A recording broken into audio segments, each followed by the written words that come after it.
Okay, so let's move on, as if we've already understood the last one. But I really like talking about this next point, letter H, dependent arising. So it's said that this is, they call this the king of reasons for understanding emptiness. It's said to be particularly good because when we are trying to understand emptiness, it's a little bit like walking on a tightrope.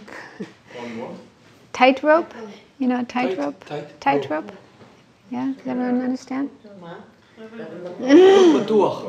Yeah, because it's very easy to fall off into what they call the two extremes. One is the extreme of nihilism or nihilism. I'm never sure what's the right way to pronounce that, but that's when you deny the existence of things that do exist, like I, or karma, or the world. So that does happen. Sometimes people lose touch with the existence of things, the conventional existence of things. So apparently that can happen easily, and it can be dangerous. For example, denying karma, thinking karma doesn't exist, and then anything goes. And the other extreme is sometimes called permanence or eternalism or absolutism. There's different terms for it. Eternalism or materialism. Not materialism, no. Eternalism, permanence or eternalism. Yeah, so there's like materialism because the things truly exist. Yeah, it's kind of like that. That's when the extreme of that extreme will differ from one school to another. But for the Madhyamika Prasangika, that extreme is grasping at inherent existence. So when you grasp at things as inherently existing, really existing, that's the extreme of eternalism. So they say, most of us are kind of in one of those two extremes. Most of us are probably in the extreme of eternalism, or grasping at things as real and inherently existing. So we're trying to avoid that one, but we also want to avoid the other one of nihilism. So we have to be in a balanced state to avoid those two. And it said that this reasoning of dependent arising, that one reason itself, if we understand it correctly, will enable us to avoid those two extremes and stay in the middle. Yeah, when they talk about the middle way, Madhyamika actually means the middle way. And that's the meaning of the middle way. The middle way means you're you're going in a direction where you're avoiding those two extremes. It's the middle between nihilism and eternalism. Okay, so this reasoning has us look at how things exist dependently, because one of the sort of synonyms of inherent existence, that kind of existence which is false and we're trying to refute, is independent existence. So when we see things as inherently existing, we see them as if they don't depend on anything else. They're standalone, autonomous, totally cut off and independent. So this is the false way that we see things. Our I, our body, our mind, other people, everything. We see them as if they don't depend on anything else. So that's not true. And we can understand that by meditating on how things exist dependently. They depend on other things for their existence. So there's said to be three main ways that things are dependent. And these are progressively more difficult. So the first one is easier, the second one is a little more difficult, third one is more difficult. But even if we get some sense of the easier ones, it already helps to kind of reduce our grasping at things as inherently existing. So the first way things are dependent is on causes and conditions. And that's pretty easy to understand. We just know by nature. You know, look at agriculture. If you want to grow vegetables or corn or wheat or whatever, you need to put the right conditions there. You need the soil, it needs to have the right nutrients, and you need to put the seeds, and you need to make sure they're watered at the right time, right amount of water, and so on and so forth. So you need these causes and conditions in order for this result, the grain or vegetables or whatever, to grow. Okay, so depending on causes and conditions doesn't apply to all things, all phenomena, but only impermanent phenomena. So on this paper, bottom of page 3, I have these boxes for impermanent and permanent phenomena. So these terms can be a little confusing for us because we have these terms in our language. I know we have them in English, you must have them in Hebrew as well. But the way they're used in Buddhism is somewhat different than the way they're used in our Western understanding. So the meaning of impermanent in Buddhism is that things, in the box it says, things that arise from causes and conditions and change moment by moment. So that's the meaning of impermanent in Buddhism. The main meaning is actually changing moment by moment. Now, so things that are impermanent would be like our bodies, also material things like tables and chairs, and also our mind, even though it's not a material phenomenon, it's not material or physical, but it's changing. We were talking about that already. It's changing every moment. Also a person, you, me, Dexter, we're changing moment by moment. So persons also change time, countries. So these are just examples of things that are impermanent phenomena. So most of the things in the world, most of the things that we see and touch and deal with in the world, in our life, are impermanent things. They arise from causes and conditions. They come into existence from causes and conditions, and they change moment by moment. So that's not too difficult. But then there are other phenomena that are said to be permanent. Now this is difficult. The meaning of permanent is doesn't change moment by moment, and also doesn't arise from causes and conditions. So some Buddhists, you read in books sometimes, some Buddhist even teachers and writers will say, everything is impermanent. All things are impermanent. Have you ever heard that? Yes.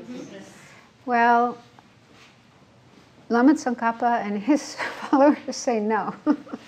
Not everything is impermanent. There are things that are permanent. Things that don't arise from causes and conditions and do not change moment by moment. Now these things are, like the word we were using before, abstract, kind of abstract things. But it's useful to understand this because this is the kind of thing emptiness is. Emptiness is this kind of phenomena.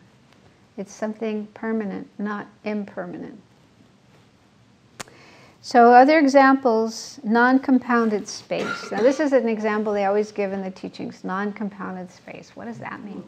I mean, space we know, it's just the space in this room. But they say non-compounded space is something we can't actually see. It's not visible to our eyes.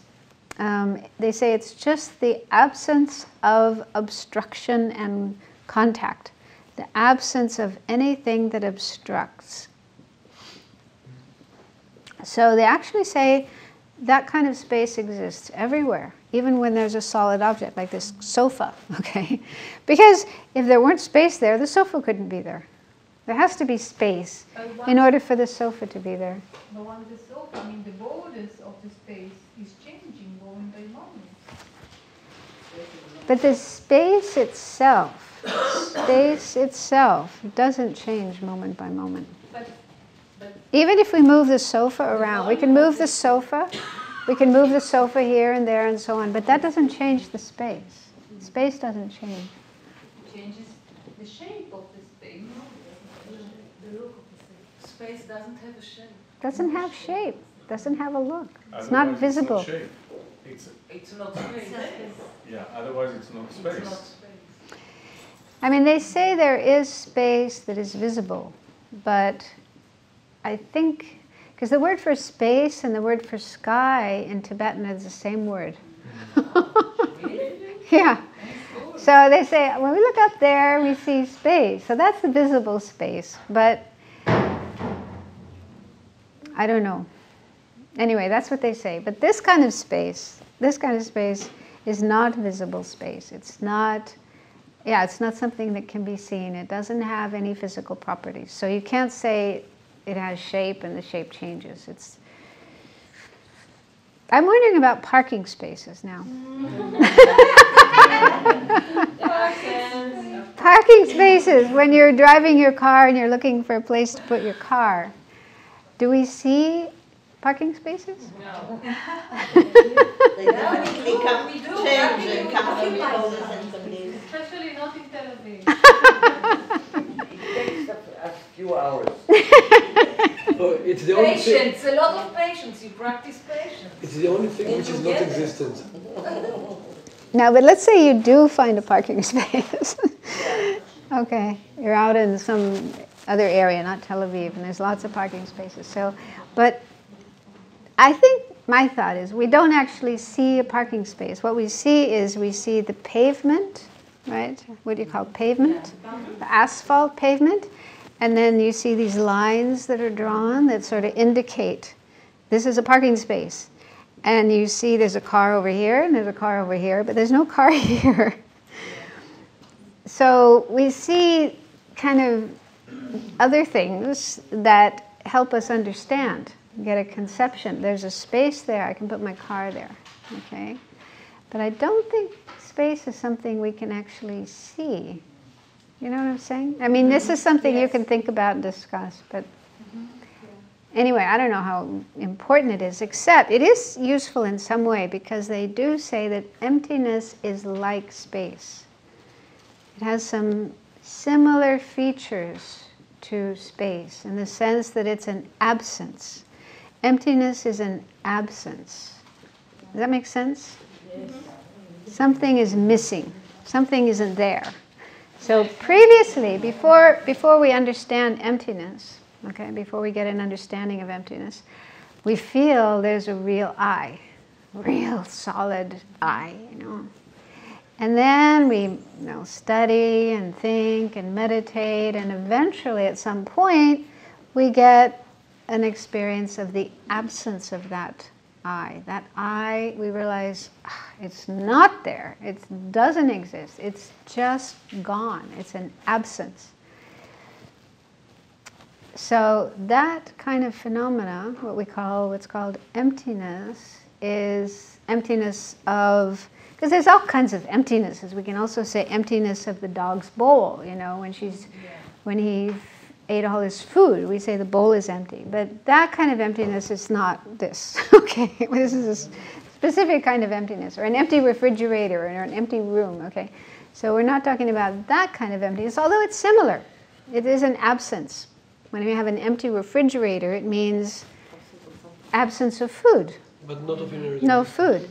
But, yeah, it's not the absence of inherent existence. So, but anyway, absences, okay? There's lots of absences.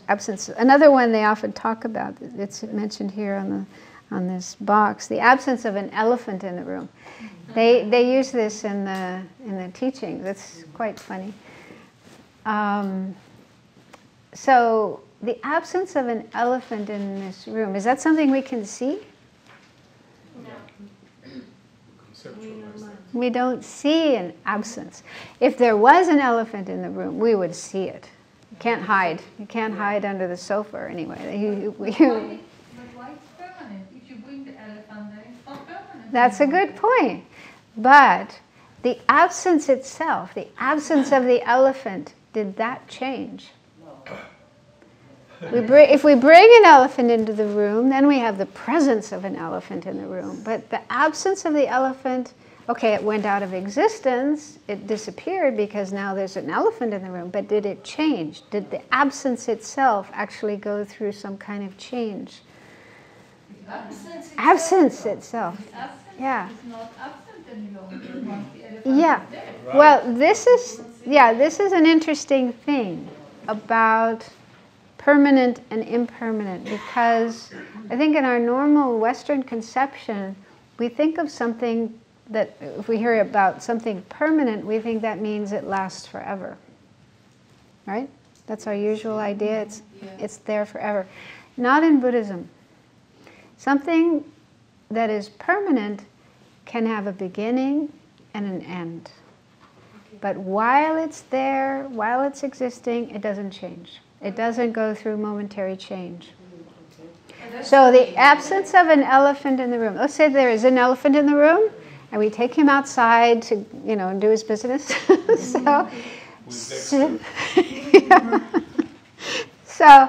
So when he's gone outside, then we have the absence of the elephant in the room. So that came into existence.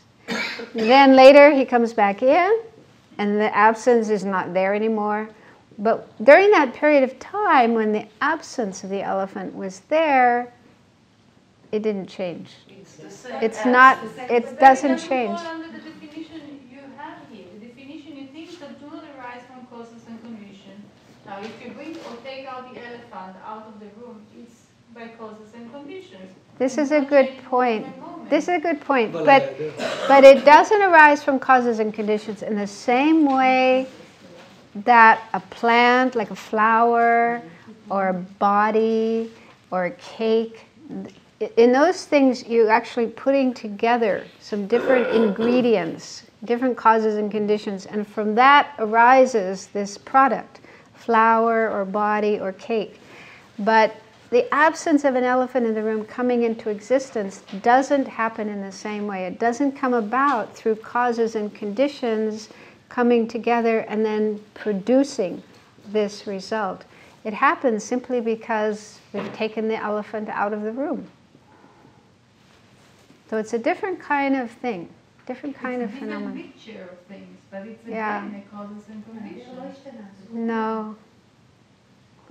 I mean, of course, there's things that are done in order to bring that phenomena about, but that phenomena itself was not produced or did not arise from something else. It's a, I don't know, maybe we don't need to spend too much time on this. It's sort of a definition in Buddhism. Sorry? It's a sort of a definition that lack of something, of being, it's a permanent phenomenon. For example, the elephant. Any kind of, it seems to me that any kind of absence, any kind of lack Doesn't change. is always a permanent phenomenon in the sense that while it's there, while it's existing, it's not changing moment by moment. It can still come into existence. You can debate about it, and apparently there is debate. This is permanent. There is debate about it. I mean, this is the Gelugpa presentation, but apparently other schools have other explanations. So, maybe the Kargyus and the Nyingmas, they may have another one. Yeah. And it's fine to debate. Buddha said we should check things out and don't have fixed ideas. I'm just saying this is the general presentation. So the point here, we don't have to spend too much time on this. The point here is that there are some things that are impermanent, they're changing moment by moment. There are also things that are permanent, that are not changing moment by moment. But whether they are impermanent or impermanent, they depend. They are dependent. Okay? So the first way that things are dependent, depending on causes and conditions, this applies only to impermanent phenomena. Bodies, tables, chairs, minds, countries, and so on and so forth. Those things are dependent on causes and conditions. So it's useful to contemplate this, and in fact, I'll once I explain this, I'll lead a meditation to see how we can apply these ideas in our daily life. The second way things are dependent is on parts. And this applies to everything, both impermanent things and permanent things. So whatever exists has parts. There's nothing that doesn't have parts, nothing that can't be broken down into parts. Now that's easy to see, that's easy to see with, material things. Flour has many different parts, bodies have many different parts, minds have many different parts. So that's not too difficult. But then permanent things, that's a little more challenging. So they say space has parts too. There's space in the east, space in the west, space in the north, space in the south. Up, down. Up, down. And emptiness, how does emptiness have parts? Of course not. The moments of... Everything has parts. The moments. Everything has The parts. moments of the emptiness. It doesn't change. The different emptiness and subject. Yes, that's it. She's got it. Again? Say it out loud, really, so that we can... The different emptiness for each object. Each object has its own emptiness. Emptiness, when we talk about emptiness, it's always the emptiness of something. It doesn't exist by itself. We talk about the emptiness of the eye, the emptiness of the body, the emptiness of the table, the emptiness of Dexter, the emptiness of Israel, the emptiness of America, whatever. There's always the emptiness of something. So there's always some conventionally existing object, and then emptiness is the quality, the ultimate mode of existence, the final mode of existence, the ultimate truth of that object. So it's dependent on that object. Emptiness depends on that object. And this is how they say there's parts of emptiness, because there's all these different individual emptinesses. Does that make sense? Yeah. Can emptiness exist without the relations? Something like in absence of elephant, there's just emptiness, right? Emptiness of the elephant. It doesn't exist by itself. Emptiness doesn't exist like up. Some people may have this idea, it's somewhere up in space and we have to look for it. It's always the emptiness of something. And this is actually how we realize emptiness. By taking an object like the eye or the body or, what are these? Bushka. So we always take some object and we analyze it. How does it exist? Is it inherently existing or not? And then we realize emptiness on the basis of that object. There's no other way to realize emptiness just by not meditating on anything. So you always have some basis. They call it the basis of emptiness. Emptiness is not a concept. No, Negating. it exists. It does exist. It is an object that can be understood. It's a word. No, It's a it's not. concept. It's something that can be understood by, first you understand it by a concept, conceptual mind. Because concept, in Buddhism, concept is a mind.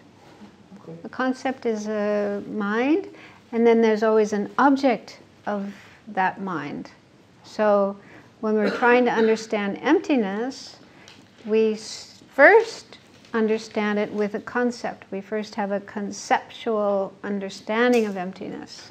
So the concept is the mind, and then emptiness is the object understood by that mind.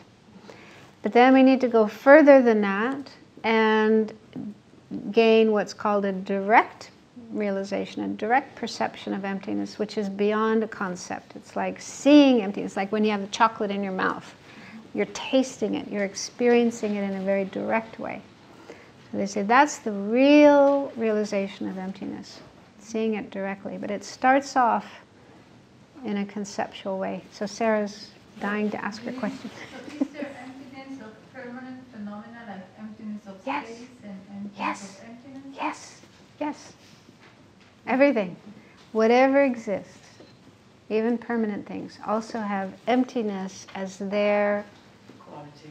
quality, their ultimate way of existing, their actual way of existing. So there is emptiness of emptiness. Emptiness of emptiness. I mean, this is tricky, but what happened, I guess, in the past, and maybe also in the present, some people get an understanding of emptiness, and then they think, emptiness is inherently existing.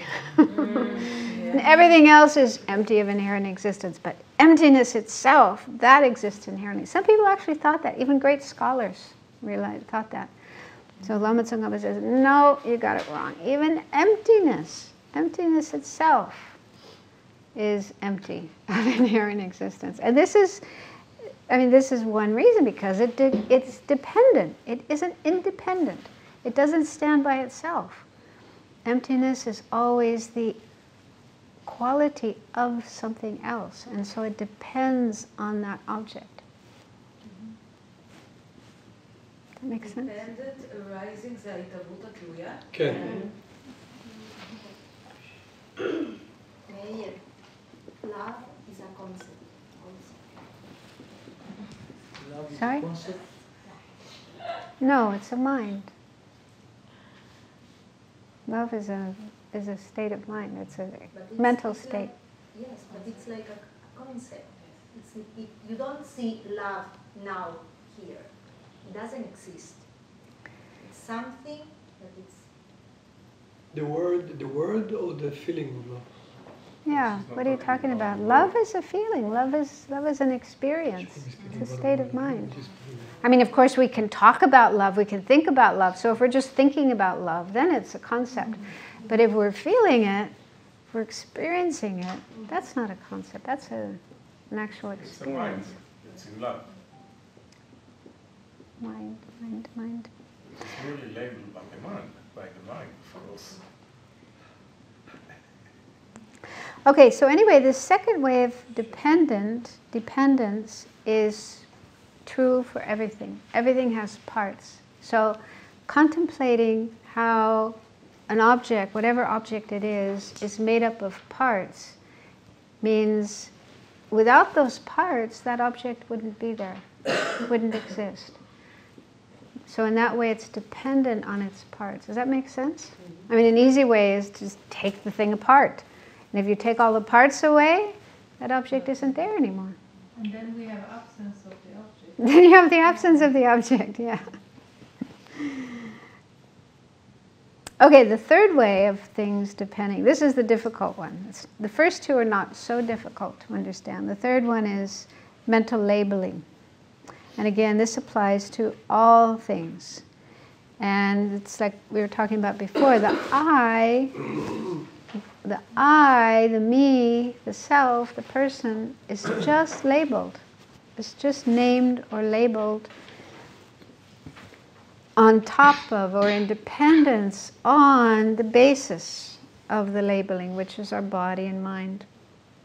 So everything exists that way. Everything consists of a basis of imputation, which is usually the parts that make that up, and then imputed object. The imputed object involves the mind. There's mind, conceptual mind that looks at the object and then gives it a label. You know, this is a dog, this is a person, this is an iPad, this is a babushka, this is a watch.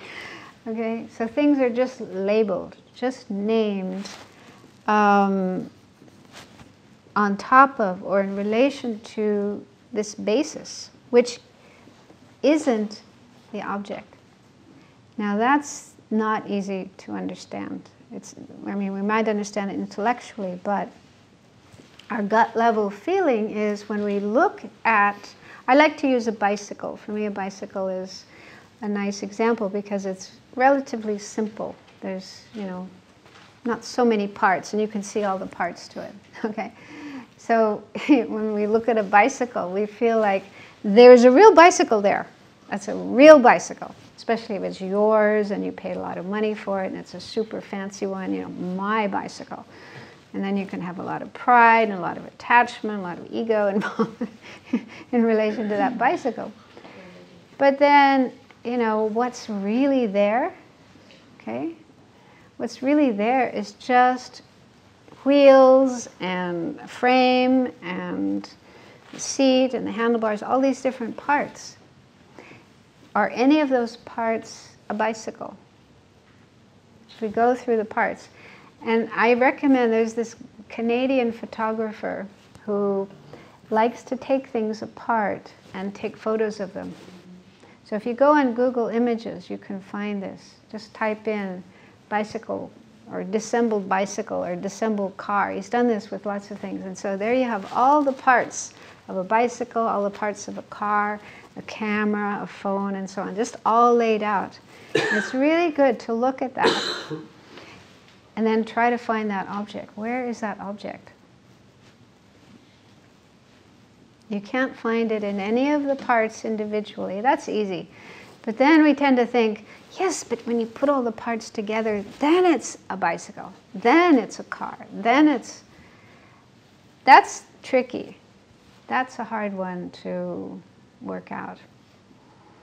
But what I think, what helps me is to think, if you don't have a bicycle, you can't find a bicycle when all the parts have been disassembled and spread out, you cannot find a bicycle there, right? Then where does that bicycle come from when you put all the parts together? Because you haven't added any additional parts. Your mind. Right? Your mind. Huh? Your mind. Your mind.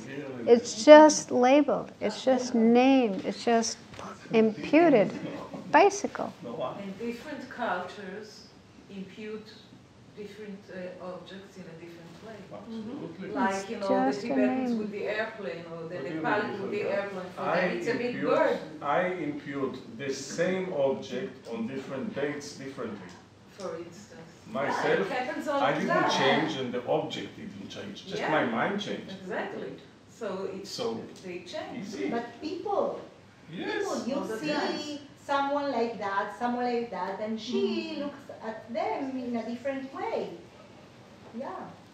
And children, they can say, This could oh, take a I'm cycle Superman, I'm a princess, or something like that. And it's weird for I'm a them. Buddha. I'm a Buddha. That's what we do in Tantra. I'm a Buddha. This is much more complicated. Okay, so I thought it could, I mean, for me, these ideas are really helpful in a practical way when, just as an example, there's lots of different ways you could use it, but one example is when we get emotionally involved, feeling angry or feeling attached towards some other person. It's really helpful to analyze that person, that object, in terms of these three ways that they are dependent. It really helps to cool down the mind, to soften the strong, afflictive emotions of the mind. So I thought maybe we could do a meditation on that and just see how it could be helpful.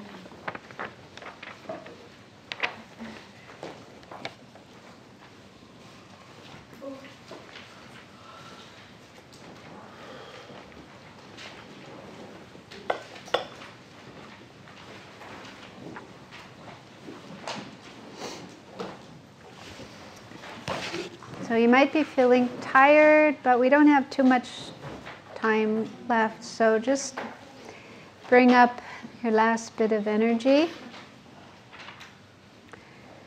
And remember why we're here.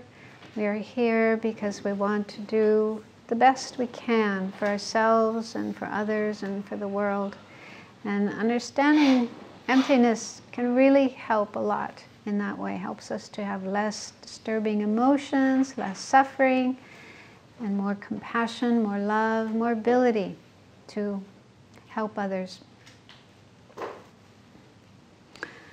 So it's good if you can sit up straight, keep your back straight, but at the same time be relaxed. So don't have your shoulders tight and tense. You can keep your eyes open a little or let them close, whatever is more comfortable. But do try to stay awake during the meditation.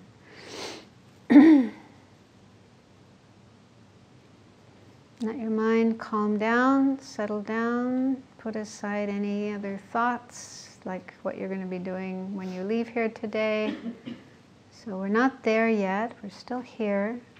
So stay in the present, focused on the meditation that we're doing.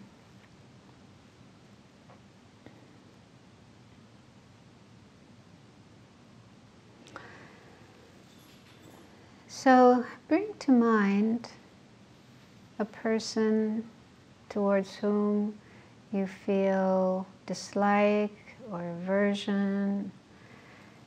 Might be better not to think of someone towards whom you have really strong anger, hatred, rage, because if you think of that person, your mind just might get overwhelmed by those emotions and it would be hard to continue with the meditation. So instead of someone like that, you could think of someone you just feel a mild level of dislike or irritation or aversion.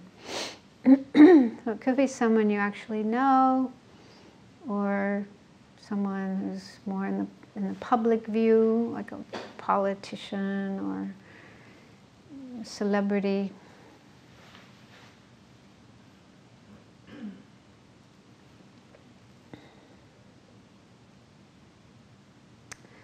So if you can think of such a person, it's helpful to have a mental image of them, mental picture of that person.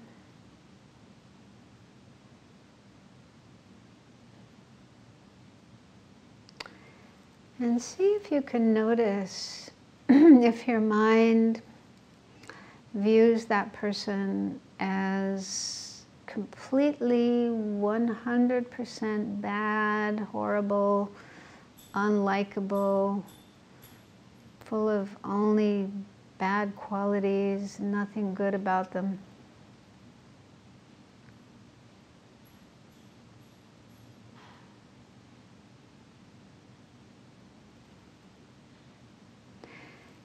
Also see if your mind sees that person as inherently like that, like from their own side, objectively, independent of everything else, including your own mind, how you view them, how you label them. Does it seem like the person is really bad, out there, over there, from their own side?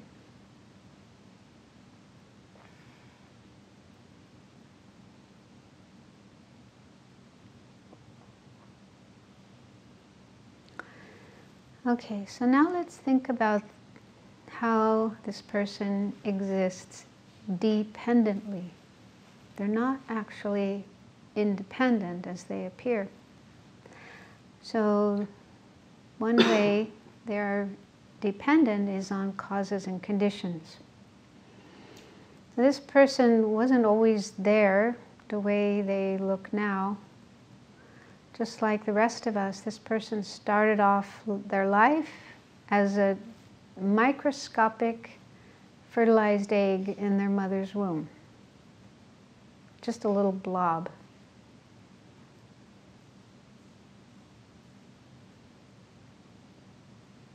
That slowly grew over time and started to take the shape of a human being with a head and arms, legs, fingers, toes. And eventually was big enough to come out, to be born. And when this person was born, they probably looked quite cute. Babies are usually quite cute, adorable. And we might feel kind of affectionate and protective towards little babies. We know they're so helpless and need a lot of attention and care. Try to imagine that person as a little baby.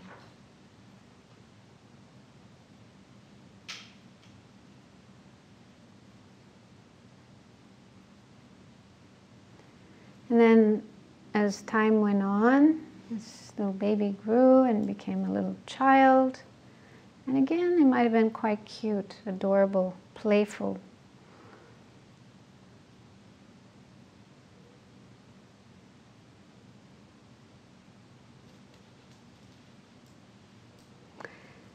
And so on. So the person continued to grow, change, moment by moment over the years, finally becoming what we see now, the way they are now. But they're not permanent, they're impermanent. They're changing moment by moment, every single moment, every single second.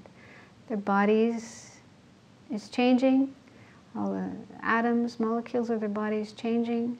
Their mind is changing. So they're continuously going through a process of change and getting older and older.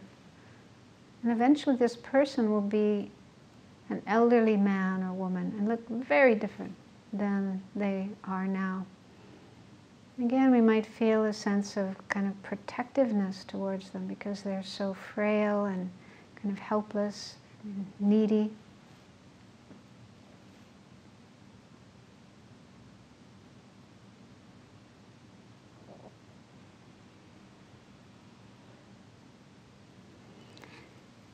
And that's just looking at the body of the person. But the mind, something we can't actually see, is also dependent on causes and conditions.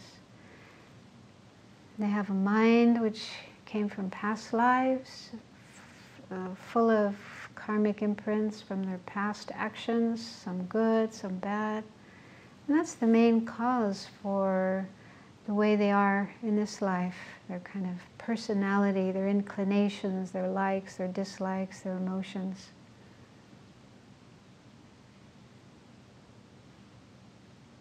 Plus experiences they had in this life with their parents, their family, their education, and so on.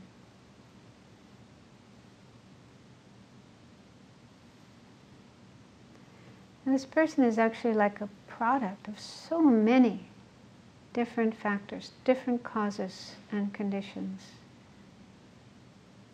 which they don't have much choice over, don't have choice or control.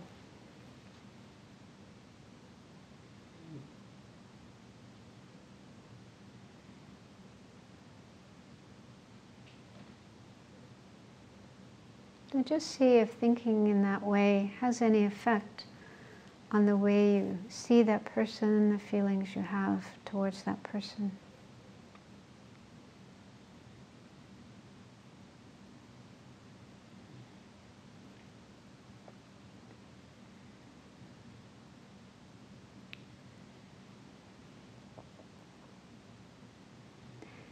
And then the second way the person is dependent is on parts. So think about all the different parts of the body. That's relatively easy to understand. They're made up of so many different things: skin, blood, bones, cells, molecules, atoms.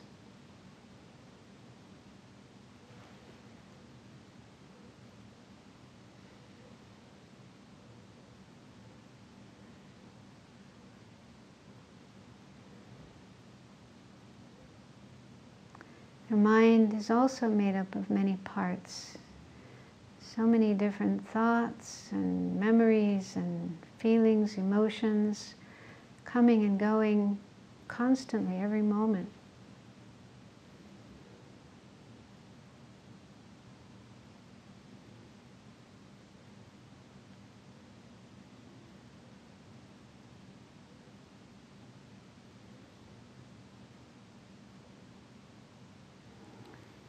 So contemplating all the different parts that make up the person, is there anything we can point to, something kind of real, really there, and say that is the person? That is this horrible, bad person that I dislike so much.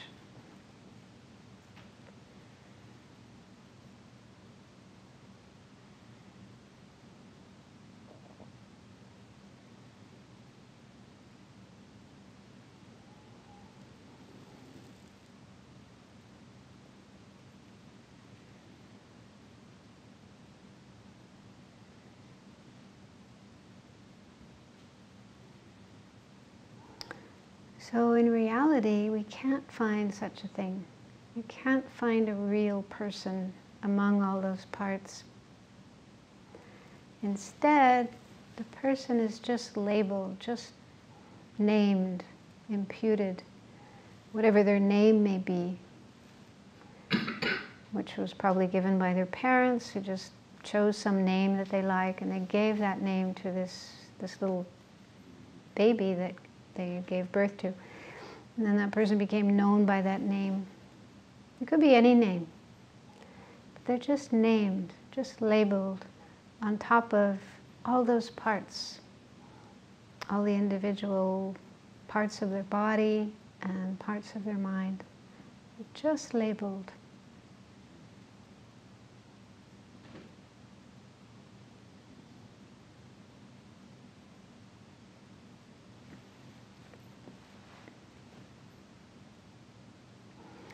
So having thought about these things, check to see if there's been any effect, any change on your feelings towards this person, the way you see this person, the way you feel about this person.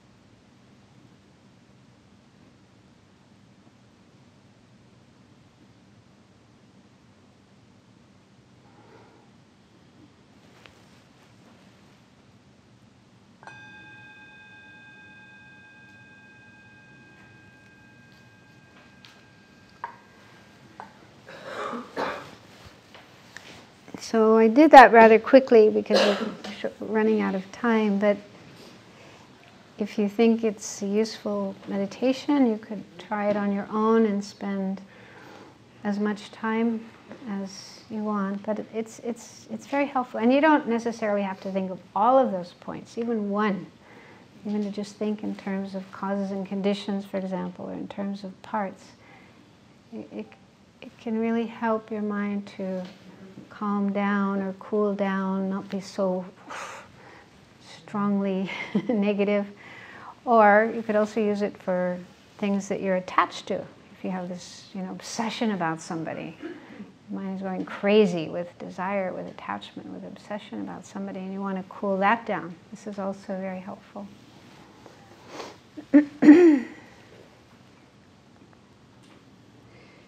So, any last questions before we finish?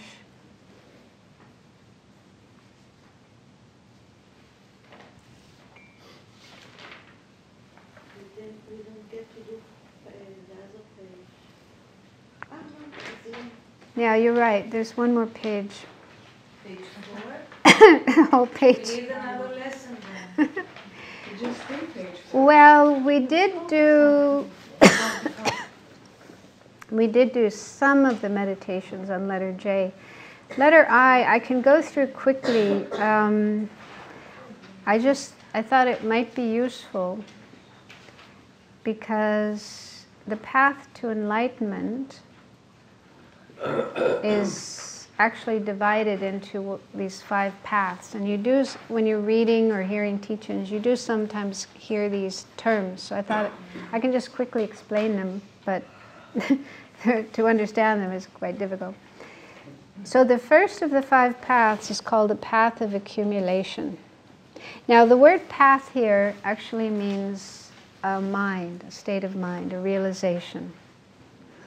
Okay, so the path of accumulation for the Mahayana is when you developed uncontrived bodhicitta. I think we were talking about this last time. Somebody asked.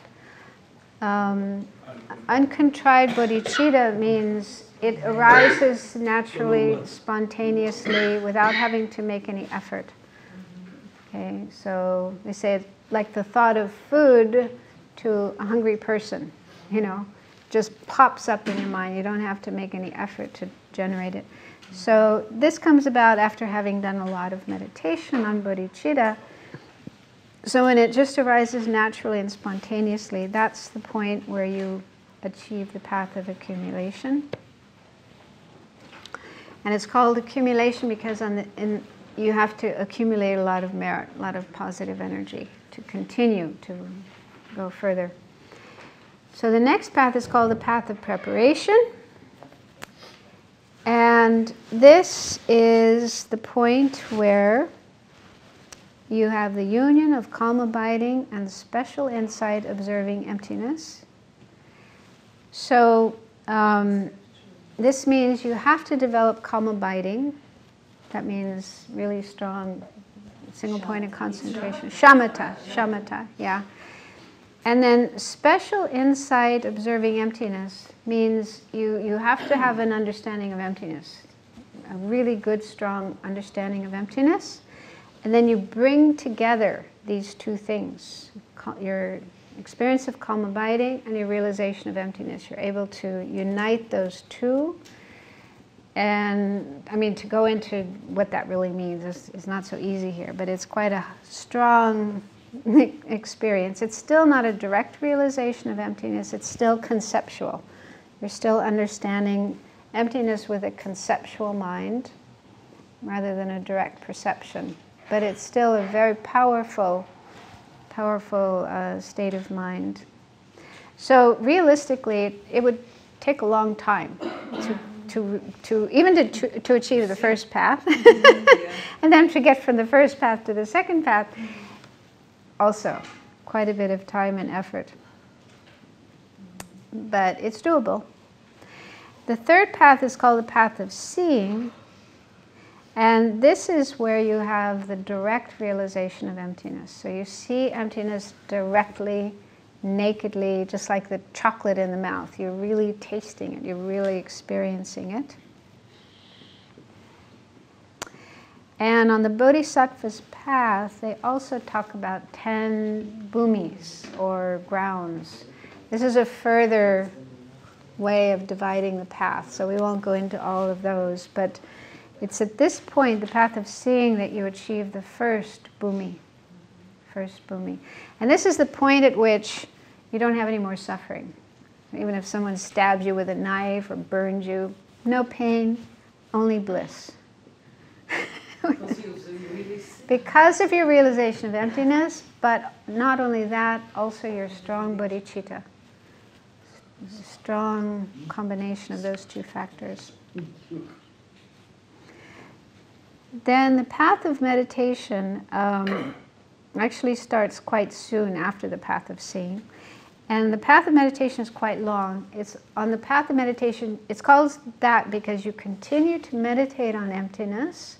You also continue to accumulate merit, positive energy, and the combination of those two enables you to gradually eliminate the different layers of disturbing emotions.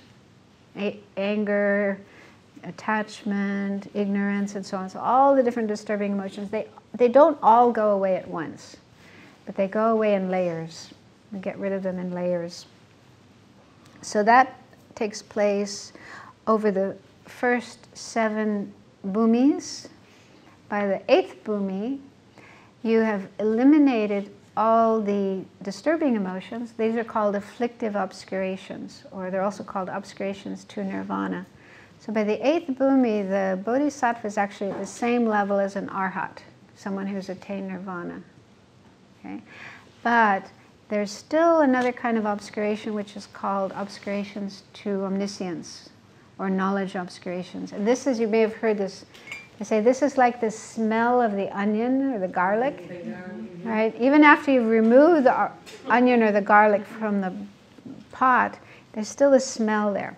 So they say the knowledge obscurations, obscurations to omniscience, are like the smell of the delusions. Even after the delusions have been eliminated, there's still some smell, some not literally smell, but it's like imprints of the delusions.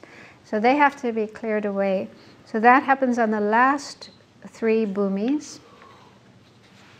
So this is all the path of meditation. Then the 5th path is called the path of no more learning, and that's the end. That's the goal. That's Buddhahood, enlightenment. How how long does it take? No more learning. You don't have to learn anymore. You don't have to go to school. You're finished. Right? All the obscurations are gone. You're Buddha. Is it a few lifetimes? It takes 3 countless great eons. This is the sutra path. The tantra path can be faster, 1 lifetime, but the Dalai Lama says, that's a bit like propaganda. It's very, very rare that anybody can do it in 1 lifetime. It's possible, but it's rare. But it is faster, so you could reach enlightenment faster by following tantra. But that doesn't mean it's easier. It's not easier. Maybe I started in 10 lives before, so now yeah, we don't know where we're at. Well, no, but you would know if you have uncontrived bodhicitta or not, I think. So the 3 countless great eons starts from the path of accumulation. So, I know I haven't even reached that level yet. I'm not even there yet. Do you know anyone about the money? Well, it's not something they advertise. They don't put it on their business cards. And what does it matter if you know someone? Ah, that's how you check it, by not checking somewhere else. Check inside. You check inside, not outside. Well, even if His Holiness is the emanation of Chenrezig. 75. And how do they know? You wish. I have to check. 3 years, she said, no? 3 countless years. 3 countless years. It's even more than 3 years. Long time. yeah, the Dalai Lama says, we should think long term. It's important to have a long-term view and to have strong determination, strong courage. And he says courage comes from compassion. That's his experience. And I think it's true as well. Compassion. If you have strong compassion, the wish to help others, it gives you strong energy and courage to keep going. Yeah. Okay, so we've come to the end of our time, and let's make dedication for what we've done.